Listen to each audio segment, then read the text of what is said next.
Chapter 2. So it was a lonely life for me, without having anyone to really talk to, at least until I had an accident with my plane in the desert of Sahara 6 years ago. Something was broken in my engine. No mechanic or passengers were there to help me, so I tried to repair the difficult damages all alone. It was a question of life or death for me. I had scarcely enough drinking water to last a week. 1,000 miles away from any human settlement, I spent the first night sleeping on the sand. A shipwrecked sailor on a raft in the middle of the ocean would have been closer to civilization than me.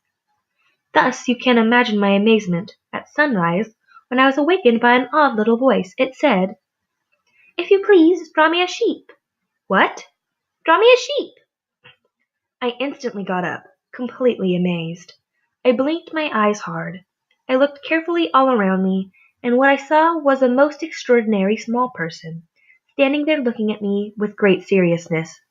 Here you may see the best sketch I managed to make of him. But my drawing certainly doesn't do justice to its model. I am not to blame, however. My painter's career has been discouraged at 6 by grown-ups, and boas from outside and inside were the only themes I knew how to draw. Now I stared at this sudden apparition with my eyes fairly starting out of my head in astonishment. Keep in mind that I had crashed in the desert, 1,000 miles from any inhabited region. My little man, however, didn't seem to search a way out of the sands or to be suffering from fatigue or hunger or thirst or fear. He didn't seem at all like a child lost in the middle of a desert, 1,000 miles from any human habitation. When at last I was able to speak, I said to him, "But what are you doing here?" And in answer he repeated, very slowly, as if he were speaking of a matter of great consequence, "If you please, draw me a sheep." Such a great mystery makes obedience the only way to confront it. Though it might seem irrational, 1,000 miles from any human habitation and in danger of death, I took out of my pocket a sheet of paper and my fountain pen. But then I recalled that geography, history, arithmetic, and grammar were my only studies, and I told the little fellow, a little crossly too, that I did not know how to draw. He answered me, "That doesn't matter, draw me a sheep." Here you may see the best sketch I managed to make of him later. I had never drawn a sheep before, so I sketched a familiar picture to me, a boa constrictor from the outside, and I was amazed to hear the little fellow replying after looking at it, "No, no, no! I do not want an elephant inside a boa constrictor. A boa constrictor is a very dangerous creature, and an elephant is very cumbersome.